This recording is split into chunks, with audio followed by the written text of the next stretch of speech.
ഇപ്പോൾ ഒരു ബാധ നമ്മളുടെ ശരീരത്തിലേക്ക് കയറുകയാണെന്ന് പറഞ്ഞാൽ ആ ഒരു ഊർജം ആ കയറുന്ന വ്യക്തിയുടെ ശരീരത്തിൽ അതിൽ നമുക്ക് നിലനിൽക്കാൻ പറ്റുന്നതെന്ന് അതിന് തോന്നിയാൽ മാത്രമേ അതിൽ ഇതാവുള്ളൂ. അല്ലാതെ ചുമ്മാ കയറില്ല. അല്ല, കയറില്ല. എങ്ങനെ അദ്ദേഹത്തിന് ഈ ഒരു എനർജി കയറിയത്, അദ്ദേഹത്തിന്റെ ദേഹത്തേക്ക് ഇത് എങ്ങനെ കയറിയെന്ന് അങ്ങ് അറിഞ്ഞത്?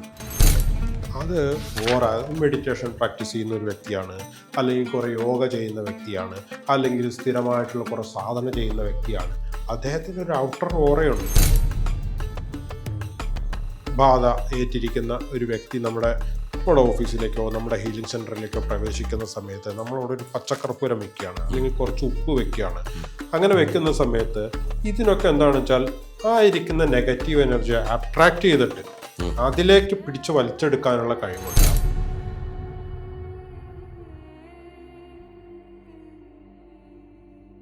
അപ്പോൾ ആക്ച്വലി എന്താണെന്ന് വെച്ചാൽ ഈ നമ്മുടെ ഉള്ളിൽ കയറിയിരിക്കുന്ന ബാധയുണ്ടല്ലോ, ആ ബാധയിൽ എന്തൊക്കെ ശക്തിയുണ്ട്, അയാൾക്ക് എന്തൊക്കെ ജ്ഞാനമുണ്ട്, എന്തൊക്കെ കഴിവുകളുണ്ട്, അയാൾ അദ്ദേഹത്തിന്റെ ജീവിതത്തിൽ എന്തൊക്കെ ചെയ്തിട്ടുണ്ട്, അതാണ് ആ വ്യക്തിയുടെ സ്വഭാവവിശേഷങ്ങൾ എന്താണെന്ന് വെച്ചാൽ ഈ ബാധിക്കുന്ന വ്യക്തിയിലേക്ക് അയാളുടെ എന്തൊക്കെ കഴിവാണ്, അയാൾ ചെയ്യുന്ന രീതി എന്താണ്. അയാളിപ്പോൾ നല്ലപോലെ മദ്യപിക്കുന്ന ഒരാളാണെന്നുണ്ടെങ്കിൽ ഈ ഇദ്ദേഹത്തിന്റെ ആത്മാവ് എന്ന് പറഞ്ഞു കഴിഞ്ഞാൽ നമ്മുടെ ഈ ഊർജത്തിന് എപ്പോഴും നാശമില്ല എന്നാണ് പറയുന്നത്.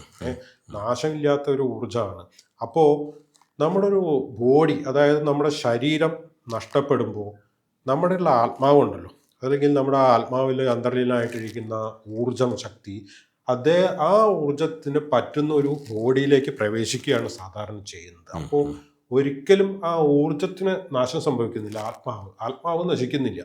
അപ്പോൾ ഈ ഒരു വ്യക്തി അദ്ദേഹത്തിന്റെ ഭൂമിയിലുള്ള ജീവിതം അവസാനിക്കുന്ന സമയത്ത് വേറൊരു അദ്ദേഹത്തിന് സൂട്ടബിൾ ആയിട്ടുള്ള ഒരു വ്യക്തിയിലേക്ക് പ്രവേശിക്കുന്നു. അപ്പോൾ അദ്ദേഹത്തിന്റെ സ്വഭാവവിശേഷങ്ങളുമായിട്ട് സാമ്യമുള്ള ഒരാളെ അദ്ദേഹത്തിന് ഏറ്റവും സൗകര്യപ്രദമായിട്ട് കയറിക്കൂടാൻ പറ്റുന്ന ഒരു ആത്മാവിലേക്ക് അതിലേക്ക് പ്രവേശിക്കുന്നു. അങ്ങനെയാണ് സംഭവിക്കുന്നത്. അപ്പോൾ ഒരു മദ്യപനായിട്ടുള്ള ഒരാളാണെന്നുണ്ടെങ്കിൽ അദ്ദേഹത്തിന് എപ്പോഴും മദ്യപിക്കാൻ പറ്റിക്കുന്ന സാഹചര്യങ്ങളുള്ള ഒരു വ്യക്തിയിലേക്കാണ് സാധാരണ അത് പോകുന്നത്. അല്ലാതെ നമ്മൾ തീരെ ഇപ്പോൾ ഒരു ബാധ നമ്മളുടെ ശരീരത്തിലേക്ക് കയറുകയാണെന്ന് പറഞ്ഞാൽ ആ ഒരു ഊർജം ആ കയറുന്ന വ്യക്തിയുടെ ശരീരത്തിൽ അതിൽ നമുക്ക് നിലനിൽക്കാൻ പറ്റുന്നതെന്ന് അതിന് തോന്നിയാൽ മാത്രമേ അതിൽ ഇതാവുള്ളൂ. അല്ലാതെ ചുമ്മാ കയറില്ല. കയറില്ല. കാരണം അതാണ് ഞാൻ അക്രമവാസന ഒരു വ്യക്തിയിലുള്ള ഒരു വ്യക്തിയിലേക്ക് മാത്രമേ ഒരു അക്രമാസക്തനായ ഒരു വ്യക്തിയുടെ ഊർജം അതിലേക്ക് പ്രവേശിക്കുള്ളൂ. അല്ലെങ്കിൽ തീരെ ശാന്തമായിട്ടുള്ള ഒരാളുടെ ബോഡിയിലേക്ക് പ്രവേശിക്കുക എന്ന് പറഞ്ഞാൽ വളരെ റയറായിട്ട് അങ്ങനെ സംഭവിക്കാറുള്ളൂ. അങ്ങനെ സംഭവിക്കാൻ എന്താ വെച്ചാൽ നമ്മളൊരു നെഗറ്റീവ് ഊർജം അല്ലെങ്കിൽ ഒരു ആത്മാവ് വേറൊരാളിലേക്ക് പ്രവേശിക്കുമ്പോൾ ആ പ്രവേശിക്കുന്ന വ്യക്തി ഇദ്ദേഹത്തിന്റെ സ്വഭാവ രീതികളുമായിട്ട് മാച്ച് ചെയ്യുന്ന ഒരു എനർജി ആണെങ്കിൽ മാത്രമേ അതിലേക്ക് പ്രവേശിക്കൂ, അല്ലാതെ അവിടെ നിലനിൽക്കില്ല. ഇത് അങ്ങയെ കാണാൻ വന്ന ആരുടെയെങ്കിലും അത്തരത്തിലൊരു അനുഭവം ഉണ്ടോ? അത് മാറ്റിയത് എന്താണ്, എങ്ങനെ മാറ്റിയ അനുഭവങ്ങളുണ്ട്. ഈ പറയുന്ന ഒരു വ്യക്തി ഇങ്ങനെ തെറാപ്പി ചെയ്തുകൊണ്ടിരിക്കുന്ന സമയത്ത് കുറച്ച് അക്രമാസക്തനായി കൈയും കാലൊക്കെ ഇട്ടടിക്കുക, കുറെ അസഭ്യങ്ങൾ വിളിച്ചു പറയുക, ഇതൊക്കെ ചെയ്യുന്നുണ്ടായിരുന്നു. അപ്പോൾ ആ സമയത്ത് എനിക്ക് പെട്ടെന്ന് വന്നതെന്ന് പറഞ്ഞാൽ പല രീതികളും നമ്മൾ പ്രാക്ടീസ് ചെയ്യുന്നു. പഴമൊറാലിറ്റി, റേക്കി ഉണ്ട്, എനർജി ഹീലിംഗ് ഉണ്ട്, കുണ്ടലിനി ഹീലിംഗ് ഉണ്ട്. ആ സമയത്ത് എനിക്ക് തോന്നിയത് ഒരു മന്ത്രം നമുക്ക് പ്രയോഗിക്കാം എന്നാണ് തോന്നിയത്. ആ ഒരു മന്ത്രം നമ്മളെടുത്ത് ഉപയോഗിച്ചു. കുറച്ച് സമയം അത് റിപ്പീറ്റായിട്ട് പറഞ്ഞുകൊണ്ടിരുന്നപ്പോൾ ആ വ്യക്തിയെ ശാന്തനാക്കാൻ അതുകൊണ്ട് പറ്റി. ഒരു മഹാസുദർശന മന്ത്രമുണ്ട്. സാധാരണ നമ്മൾ മാന്ത്രിക വിധിയിലൊക്കെ ഭൂതം, ബാധ അങ്ങനെ വരുന്ന സമയത്തൊക്കെ നമ്മൾ കൂടുതലും ഉപയോഗിക്കുന്നത് മഹാസുദർശന മന്ത്രമാണ്. ആ മന്ത്രം നമ്മൾ റിപ്പീറ്റ് ചെയ്യുന്നതോടുകൂടി കുറേ പ്രാവശ്യം ഉരുവിടുന്നു അദ്ദേഹത്തിൻ്റെ എനർജി ബോഡിയിലേക്ക്. ആ മന്ത്രത്തിൻ്റെ, നമ്മുടെ വാക്കുകളിലൂടെ വരുന്ന ആ മന്ത്രത്തിൻ്റെ ഊർജ്ജമായിലേക്ക് പ്രവഹിക്കുമ്പോൾ അയാൾ ശാന്തനാകുന്നു, അയാൾ ശാന്തനായിരിക്കുന്നു. അങ്ങനെ ഒരു എനർജി ഉണ്ട്. അപ്പം നമ്മൾ കൊടുക്കുന്ന സ്റ്റേറ്റ്മെൻറ്റ് അല്ലെങ്കിൽ കൊടുക്കുന്ന അഫർമേഷൻ അനുസരിച്ച് ആ വരുന്ന വ്യക്തിയിൽ മാറ്റങ്ങൾ ഉണ്ടാക്കാൻ നമുക്ക് പറ്റും. അങ്ങനെയാണ് നമ്മുടെ പറയുന്ന എനർജി, നമ്മൾ സംസാരിക്കുന്ന എനർജി. എങ്ങനെ അദ്ദേഹത്തിന് ഈ ഒരു എനർജി കയറിയത്, അദ്ദേഹത്തിൻ്റെ ദേഹത്തേക്ക് ഇത് എങ്ങനെ കയറിയെന്നാ അങ്ങ് അറിഞ്ഞത്? അത് നമുക്ക് കിടക്കുന്ന, അതായത് തെറാപ്പി സ്റ്റാർട്ട് ചെയ്യുന്ന സമയത്ത് ഇദ്ദേഹത്തിന് പ്രത്യേകിച്ച് വേറെ പ്രോബ്ലം ഒന്നും ഉണ്ടായിരുന്നില്ല. അപ്പോൾ നമ്മുടെ ഉള്ളിൽ കിടക്കുന്ന ഒരു മാറ്റം സംഭവിക്കുമ്പോൾ, അതായത് നമ്മുടെ എനർജി തലത്തിൽ ഒരു മാറ്റം സംഭവിക്കുമ്പോൾ അവിടെ ഇരിക്കുന്ന, അതായത് പ്രവേശിക്കുന്ന ഊർജം ഒപ്പോസ് ചെയ്യാൻ ശ്രമിക്കും. ഒപ്പോസ് ചെയ്യാൻ ശ്രമിക്കുന്നത് ചിലപ്പോൾ അസഭ്യത്തിലൂടെ ആയിരിക്കാം, ചിലപ്പോൾ അക്രമാസക്തമായിട്ടായിരിക്കാം, അല്ലെങ്കിൽ വേറെ ഏതെങ്കിലും നമുക്ക് സ്വീകരിക്കാൻ പറ്റാത്ത രീതിയിലുള്ള റിയാക്ഷൻ ആയിരിക്കാം അയാളുടെ. അങ്ങനെയാണത് പ്രകടിപ്പിക്കുന്നത്. അപ്പോൾ അവിടുന്ന് ഒഴിഞ്ഞു പോകേണ്ടതായിട്ടുള്ളൊരു സാഹചര്യം വരുമ്പോൾ അത് പരമാവധി ശ്രമിക്കും, അതിൽ നിന്ന് മാറിപ്പോവാതിരിക്കാൻ വേണ്ടി പരമാവധി ശ്രമിക്കും. അപ്പോൾ അത് ചിലപ്പോൾ അക്രമാസക്തമായിട്ടായിരിക്കാം. അവർ കാര്യം പറയില്ലേ നമ്മളുടെ, എന്തിനാണ് കയറിയതെന്നും ഞാൻ എന്തിനാ കയറിയെന്നൊക്കെ പറയില്ലേ? പറയും. അങ്ങനെയാണെന്ന് വെച്ചാൽ ഇത് എൻ്റെ സ്വഭാവ രീതിയായിട്ട് മാച്ച് ചെയ്യുന്നൊരു വ്യക്തിയാണ്. അപ്പോൾ അതിലേക്ക് പ്രവേശിക്കാൻ എൻ്റെ മാർഗമാണ്. എനിക്ക് എൻ്റെ ഈ ആത്മാവിന് ജീവിക്കാൻ പറ്റുന്ന ഒരു ബോഡി എനിക്കതിലേക്ക് വേണം. അപ്പോൾ അതിൽ നിന്ന് എനിക്ക് മാറ്റം സംഭവിക്കുകയാണെന്നുണ്ടെങ്കിൽ ഞാൻ മാറാം. വേറെ എനിക്ക് സൂട്ടബിൾ ആയിട്ടുള്ളൊരു ശരീരത്തിലേക്ക് നമുക്ക് മാറ്റാൻ പറ്റുന്നത് കണ്ടുപിടിക്കുന്നവരെ അവിടേക്ക് മാറാന്നുള്ളത് നമ്മളൊരു അപേക്ഷിക്കും. പക്ഷെ നമ്മൾ ഫോഴ്സ് ചെയ്ത് പറയുന്നു, ഇല്ല, താങ്കൾക്ക് പ്രവേശിക്കേണ്ട ഒരു ബോഡി അല്ല ഇത് താങ്കളുടെ വേറൊരു രീതിയിലേക്ക് മാറണം, അല്ലെങ്കിൽ വേറൊരു എനർജിയിലേക്ക് താങ്കൾ പ്രവേശിക്കണം എന്ന് നമ്മൾ കൊടുക്കുന്ന മന്ത്രത്തിലൂടെയാണെന്നുണ്ടെങ്കിൽ, അല്ലെങ്കിൽ അഫർമേഷനിലൂടെ ആണെന്നുണ്ടെങ്കിലും അയാൾ കുറേശ്ശെ ആയിട്ട് അതിന് മാറാനുള്ള അതിനുള്ള ശ്രമങ്ങൾ നടത്തും. ആ ശ്രമം നടത്തുന്നതോടുകൂടി വേറൊരു ഇതിലേക്ക് അയാൾ കുറേശ്ശെ ആയിട്ട് മാറിക്കൊണ്ടിരിക്കും. അതാണ് സംഭവിക്കുന്നത്. അയാളിലുള്ള നെഗറ്റീവ് എനർജി അയാളിൽ നിന്ന് മാറുന്നു. അപ്പോൾ അയാളുടെ ബാധ വേറൊരു ശരീരത്തിലേക്ക് പ്രവേശിക്കാനുള്ള ശ്രമങ്ങൾ നടത്തും. അതേപോലെ തന്നെ അദ്ദേഹത്തിൻ്റെ സ്വഭാവ രീതികളുമായിട്ട് ബന്ധപ്പെട്ടിട്ട് പ്രവേശിക്കാൻ പറ്റുന്ന, പെട്ടെന്ന് തന്നെ ഒരു കണ്ടുപിടിക്കുകയും അതിലേക്ക് മാറുകയും ചെയ്യുന്നതാണ്. പക്ഷേ എന്തൊക്കെ ചെയ്യുകയാണെന്നുണ്ടെങ്കിലും ഒരു ശരീരത്തിൽ പ്രവേശിച്ചെങ്കിലും ബാധ പെട്ടെന്നൊന്നും പോകത്തില്ല. അപ്പോൾ നമ്മൾ കുറേശ്ശെ ആയിട്ട് റിപ്പീറ്റായിട്ട് അഫർമേഷൻ കൊടുക്കുന്നു, സ്റ്റേറ്റ്മെൻറ്റ്സ് കൊടുക്കുന്നു, മന്ത്രങ്ങൾ ഉപയോഗിക്കുന്നു. അപ്പോൾ അവിടെ ഇരിക്കുന്ന ആ എനർജിക്ക്, ആ ബാധയ്ക്ക് ആ ശരീരത്തിൽ സ്ഥിരമായിട്ട് നിൽക്കാൻ പറ്റാത്തൊരു സാഹചര്യം സൃഷ്ടിക്കപ്പെടുന്നു. 1-2 പ്രാവശ്യം ചെയ്യുന്നു എന്നല്ല പറയുന്നത്. നമ്മൾ കുറേ സ്ഥിരമായിട്ട് ഇതിൻ്റെ പ്രാക്ടീസ് ചെയ്യുന്നു, സ്ഥിരമായിട്ട് അഫർമേഷൻസ് ഉപയോഗിക്കുന്നു, സ്റ്റേറ്റ്മെൻറ്റ്സ് ഉപയോഗിക്കുന്നു. അപ്പോൾ അതിന് നമ്മൾ വിട്ടുപോകേണ്ടതായിട്ട് വരും. അങ്ങനെ അതിന് കുറേശ്ശെ റിലീസായി വരുന്നതോടുകൂടിയാണ് അയാളുടെ സ്വഭാവ രീതികളിൽ മാറ്റം വരുന്നത്, ബാധ നമ്മൾ വിട്ടുപോകുന്നത്. ഒരിക്കലും എന്തൊക്കെ സാഹചര്യങ്ങളിലാണ് ഇത്തരം എനർജികൾ ഒരാളുടെ ശരീരത്തിൽ പ്രവേശിക്കാൻ സാധ്യത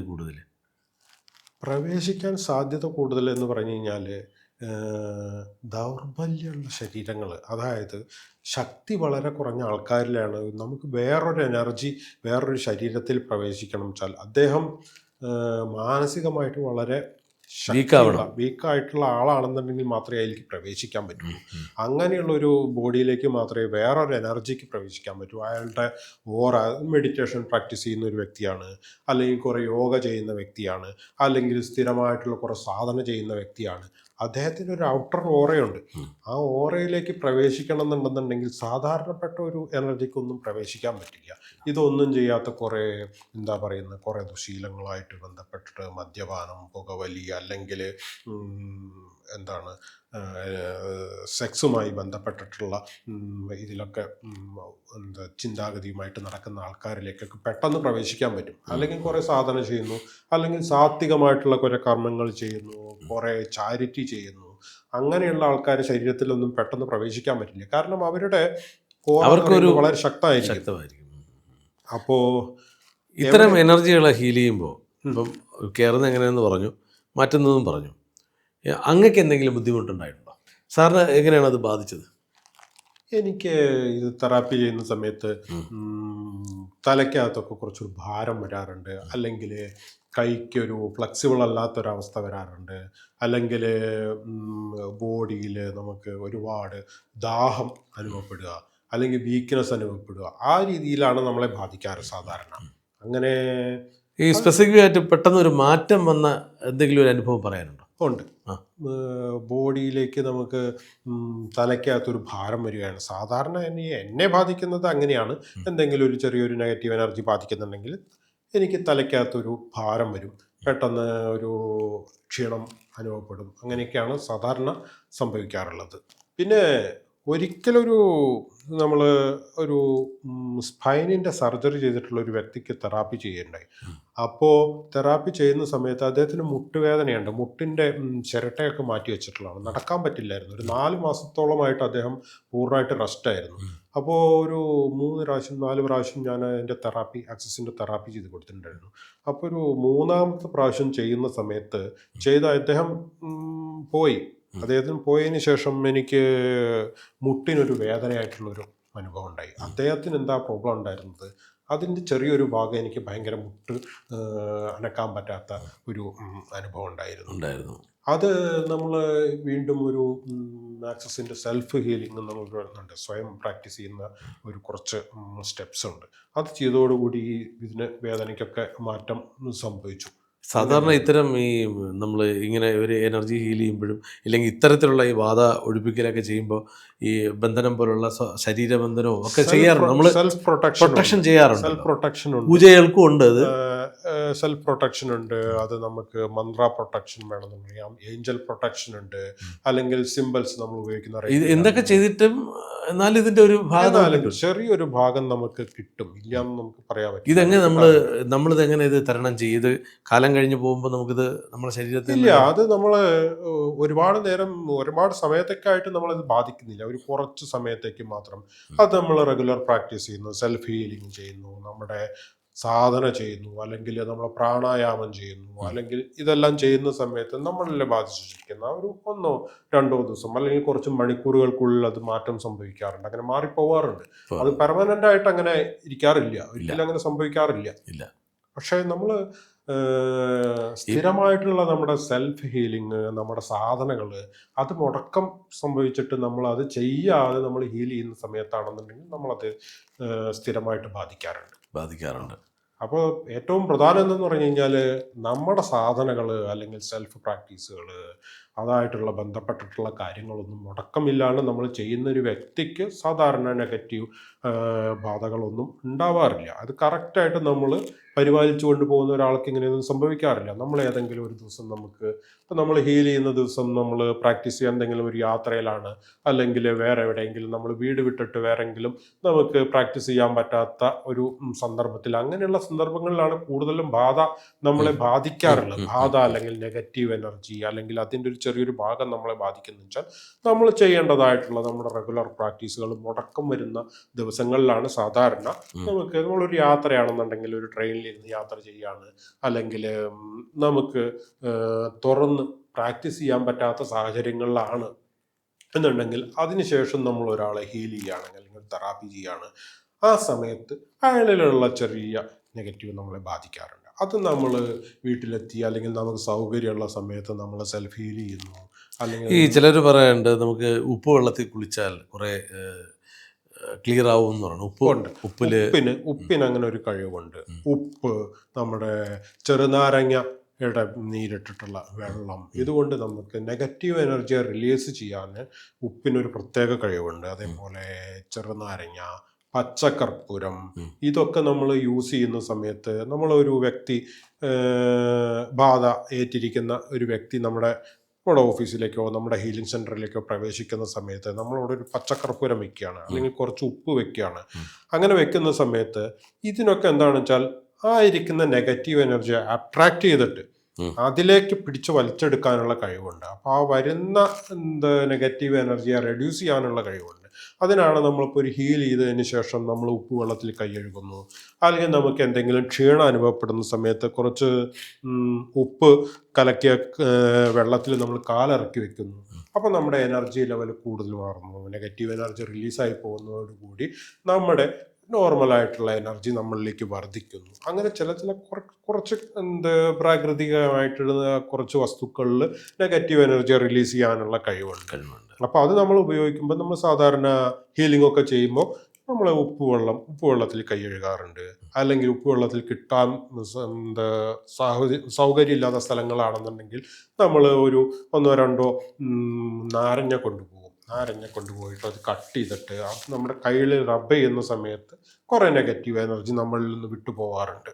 അല്ലെങ്കിൽ നമ്മൾ ഒരു ഹീലിംഗ് സെൻറ്ററിലാണെങ്കിൽ ഒരു കുറച്ച് പച്ചക്കർപ്പൂരം വെക്കുകയാണെന്നുണ്ടെങ്കിൽ സമയത്ത് ആ നെഗറ്റീവ് എനർജി അത് കുറേയൊക്കെ ക്യാപ്ചർ ചെയ്ത് വലിച്ചെടുക്കും. അപ്പോൾ വരുന്ന വ്യക്തിയിലുള്ള നെഗറ്റീവ് എനർജി നമുക്ക് കുറച്ച് അധികം ബാധിക്കാറില്ല. അപ്പോൾ ഇത് നമ്മുടെ വീടുകളിലും ഇത്തരം കാര്യങ്ങൾ ചെയ്തു കഴിഞ്ഞാൽ നല്ലതായിരിക്കും അല്ലേ? നല്ലതായിരിക്കും. നമ്മൾ പുറമേ നിന്നൊരു വ്യക്തി നമ്മുടെ വീട്ടിലേക്ക് പ്രവേശിക്കുകയാണ്.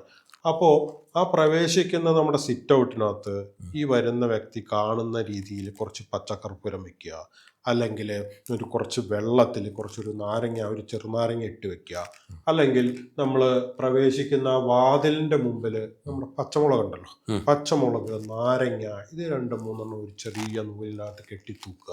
ഇതൊക്കെ ചെയ്യുമ്പോൾ ആ വരുന്ന വ്യക്തികളിലുള്ള നെഗറ്റീവ് എനർജി അതിനെ നമുക്ക് റെഡ്യൂസ് ചെയ്യാൻ പറ്റും. ഇങ്ങനെയുള്ള കുറച്ച് വസ്തുക്കളുണ്ട്. നെഗറ്റീവ് പ്രകൃതിയിൽ നിന്ന് തന്നെ നമുക്ക് ലഭിക്കുന്ന ചില വസ്തുക്കൾ ഉപയോഗിച്ച് വീട്ടിനകത്ത് വെക്കണോ പുറത്ത് വെക്കണോ? അല്ല, കാണുന്ന രീതിയിൽ കാണുന്ന രീതിയിൽ വെക്കാം. ഉപ്പിനെന്നൊക്കെ പറഞ്ഞു കഴിഞ്ഞാൽ നമ്മൾ സമ്പത്ത് ആകർഷിക്കാനുള്ള ഒരു കഴിവ് കൂടിയുണ്ട്. അതേപോലെ തന്നെ നെഗറ്റീവ് എനർജിയെ കുറച്ചു കൊണ്ടുവരാൻ, സമ്പത്തിനെ ആകർഷിക്കാൻ, പിന്നെ ചില ദുർവിചാരങ്ങളായിട്ട് വരുന്ന വ്യക്തികളുണ്ടല്ലോ, ആ വിചാരങ്ങളിൽ നമ്മളിലേക്ക് ബാധിക്കാതിരിക്കുക. അല്ലെങ്കിൽ നമ്മുടെ സ്ഥാപനത്തിൽ, നമ്മുടെ ഓഫീസ് ഒക്കെ ആണെന്നുണ്ടെങ്കിൽ, നമ്മുടെ വീട് ഒക്കെ, ആ വരുന്ന വ്യക്തിയുടെ ചിന്താഗതി നമ്മൾ ഉള്ളിലേക്ക് പ്രവേശിക്കുമ്പോൾ തന്നെ ആ വീടിൻ്റെ അയ്യോ ഇത് ഭയങ്കര ഭംഗിയുള്ളൊരിതാണ്, അപ്പൊ നമ്മുടെ കണ്ണേറ് വാഗ്ദോഷം. അപ്പൊ അയാൾ പറയും അയ്യോ എനിക്ക് ഇതേപോലെ ഒരു വീട് വെക്കാൻ പറ്റിയില്ലല്ലോ, ഓ ഇവൻ ഭയങ്കര കൈസക്കാരനാണല്ലോ, അല്ലെങ്കിൽ ഭയങ്കര പണക്കാരനാണല്ലോ, ഇത് കൊള്ളാമല്ലോ, എനിക്ക് ഇതേപോലൊരു വീട് വെക്കാൻ പറ്റിയിരുന്നോ എന്ന് നമ്മൾ മനസ്സിൽ ചിന്തിച്ചു പോകുന്നുണ്ട്. അപ്പോൾ ഒരു എനർജി, നമ്മളുടെ ആ ചിന്തയുടെ ഒരു എനർജി അവിടേക്ക് ബാധിക്കും. അപ്പോൾ കുറച്ച് അവിടെയുള്ള ആ പോസിറ്റീവ് എനർജിയിൽ ചെറിയൊരു വൈബ്രേഷൻ വരുത്താൻ ആ വരുന്ന വ്യക്തിയുടെ ചിന്താഗതിക്ക് മാറ്റും. അപ്പം നമ്മൾ ഈ ഇത് നമ്മളവിടെ വെക്കുന്നതോടുകൂടി ഉപ്പ് അല്ലെങ്കിൽ പച്ചക്കർപ്പൂരം വെക്കുന്നത്, ആ ചിന്തിക്കുന്ന ആ ചിന്തയുടെ ഒരു നെഗറ്റീവ് തോട്ട്സ് ഉണ്ടല്ലോ, അത് നമുക്ക് അതിൻ്റെ ഫലം കുറച്ച് കൊണ്ടുവരാൻ ഇതായിട്ട് പറ്റും. അപ്പം നമ്മൾ അങ്ങനെയുള്ള കുറേ വസ്തുക്കളുണ്ട്, ചില ചെടികളുണ്ട്, ചില പ്ലാന്റ്സ് ഉണ്ട്. അത് നമ്മൾ മണി പ്ലാന്റ് വെക്കുകയാണെന്നുണ്ടെങ്കിൽ നമ്മളുടെ സമ്പത്ത് ആ വീട്ടിലേക്ക് വരും. ഒരു പ്രത്യേക പൊസിഷനിൽ വെക്കുകയാണെന്നുണ്ടെങ്കിൽ, അല്ലെങ്കിൽ പ്രത്യേക രീതിയിൽ വെക്കുകയാണെന്നുണ്ടെങ്കിൽ നമുക്ക് സമ്പത്ത്, അല്ലെങ്കിൽ ഐശ്വര്യങ്ങൾ, അല്ലെങ്കിൽ ആ കുടുംബത്തിൽ താമസിക്കുന്ന ആൾക്കാരുടെ ആരോഗ്യം, ഇതെല്ലാം നമുക്ക് അതിനകത്തെല്ലാം നമുക്ക് ഇമ്പ്രൂവ്മെൻറ്റ് വരുത്താൻ നമുക്ക് പറ്റുന്നുണ്ട്. പല വസ്തുക്കൾക്കും അങ്ങനെ കഴിവുണ്ട് അതിനൊക്കെ. അപ്പോൾ ഇങ്ങനെയുള്ള വസ്തുക്കൾ നമ്മൾ ശരിയായ പൊസിഷനിൽ വെക്കുന്നതിലൂടെയും കൂടെ നെഗറ്റീവ് എനർജി നമുക്ക് കുറച്ചു കൊണ്ടുവരാൻ പറ്റും. അപ്പോൾ ഞാൻ പറഞ്ഞു വന്നത് എന്താണെന്ന് വെച്ചാൽ, ആക്സസ് ബാറിനകത്ത് നമ്മൾ കൊടുക്കുന്ന ക്ലിയറിംഗ് സ്റ്റേറ്റ്മെൻറ്റ്സ് ഉണ്ട്. അത് വളരെ പ്രാധാന്യമുള്ളതാണ്. കാരണം നമ്മൾ ആ ടച്ച് ചെയ്യുന്ന പോയിന്റിലും ബ്ലോക്കുകൾ എടുത്ത് കളയുന്നതോടുകൂടി നമ്മൾ ആ ഉപയോഗിക്കുന്ന സ്റ്റേറ്റ്മെൻറ്റിൻ്റെ എനർജി കുറയണം. അവിടേക്ക് പോസിറ്റീവ് എനർജി നമുക്ക് നിറയ്ക്കാനും ഉള്ള എനർജി നമുക്ക് അവിടെ നിന്ന് റിലീസ് ചെയ്യാനും പറ്റും. അതാണ് അവിടെ സംഭവിക്കുന്നത്. അപ്പോൾ നമ്മൾ വെറുതെ ടച്ച് ചെയ്തുകൊണ്ട് മാത്രം ബ്ലോക്കുകളെ കളയാമെന്നല്ലാണ്ടെങ്കിൽ അയാൾക്കൊരു വ്യത്യാസം വരുത്താനോ, അല്ലെങ്കിൽ ബോധതലത്തിലെ അയാളുടെ ചിന്താഗതിയിലെ, അല്ലെങ്കിൽ അയാളുടെ തീരുമാനങ്ങളിൽ മാറ്റം വരുത്താനൊന്നും പറ്റില്ല. അപ്പോൾ അത് നമ്മുടെ ഒരു പ്രോസസ്സാണ്. അതിൻ്റെ കുറേ അഫർമേഷൻസ് വേണം, കുറച്ച് നമ്മൾ പരിപാലിച്ച് പോകേണ്ട കുറേ റെഗുലർ പ്രാക്ടീസുകളുണ്ട്. ഒരു ടച്ച് തെറാപ്പി കൊണ്ട് മാത്രമല്ല, കുറച്ച് നമ്മൾ സ്റ്റേറ്റ്മെൻറ്റ്സ് ഉപയോഗിക്കണം, കുറേ നമ്മൾ എഴുതണം, അതിൻ്റെ കണ്ടിന്യൂസ് ആയിട്ട് നമ്മൾ പരിശീലിച്ചു കൊണ്ടിരിക്കണം, കുറേ നമ്മൾ സ്റ്റേറ്റ്സ്മെൻറ്റ് പറഞ്ഞുകൊണ്ടിരിക്കണം. ഇങ്ങനെയൊക്കെ ചെയ്യുന്ന ഒരു ടോട്ടൽ പ്രോസസ്സാണ്. ഒരു ചെറിയൊരു ഇതിൻ്റെ നമ്മൾ തെറാപ്പി എന്ന് പറയുന്നത്, നമ്മൾ ഈ ടച്ച് തെറാപ്പി ചെയ്യുന്ന സമയത്ത് അതിനോട് കൂടെ തന്നെ നമ്മൾ അഫർമേഷൻസ് ഉപയോഗിക്കുക. നമ്മൾ ഡെയിലി പ്രാക്ടീസ് ചെയ്യുന്ന കുറച്ച് അഫർമേഷൻ, പോസിറ്റീവായിട്ടുള്ള കുറച്ച് അഫർമേഷൻസ് ഉപയോഗിക്കുക, അല്ലെങ്കിൽ കുറച്ച് മന്ത്രങ്ങൾ ഉപയോഗിക്കുക. അതൊക്കെ നമ്മൾ റെഗുലറായിട്ട് പ്രാക്ടീസ് ചെയ്യുന്നതോട് ഇതൊക്കെ റെഗുലറായിട്ട് ചെയ്ത് കഴിഞ്ഞാൽ നമുക്ക് ഇതിന്നൊരു മാറ്റം സംഭവിക്കും. ആക്സസിലും അത് തന്നെയാണ് സംഭവിക്കുന്നത്. റെഗുലറായിട്ട് ചെയ്യണം. ഒരു പ്രാവശ്യം ചെയ്തതുകൊണ്ട് നമുക്ക് വലിയൊരു മാജിക് സംഭവിക്കുമെന്നൊന്നും നമുക്ക് പറയാൻ പറ്റില്ല. അതിൻ്റേതായിട്ടുള്ള ഒരു സൈക്കിൾ ഉണ്ട്. സാധാരണ രീതിയിൽ നമ്മൾ പറയുന്നതെന്ന് വെച്ചാൽ ഒരു 21 ദിവസം എങ്കിലും നമ്മൾ കംപ്ലീറ്റ് ചെയ്താലേ അതൊരു സ്വഭാവ രീതിയിൽ അല്ലെങ്കിൽ നമ്മുടെ പ്രവൃത്തിയിലേക്ക് കൊണ്ടുവരണമെങ്കിൽ ഒരു മിനിമം സൈക്കിളുണ്ട്. ഒരു 7 ഡേയ്സ് ചെയ്യുക, അല്ലെങ്കിൽ ഒരു 12 ദിവസം ചെയ്യുക, അല്ലെങ്കിൽ ഒരു 21 ദിവസം ചെയ്യുക. അത്ര ദിവസം നമ്മൾ കണ്ടിന്യൂസ് ആയിട്ട് ചെയ്യുമ്പോൾ തീർച്ചയായിട്ടും അതിൽ വ്യത്യാസങ്ങൾ വരുന്നുണ്ട്. അങ്ങനെയാണ് സംഭവിക്കുന്നത്.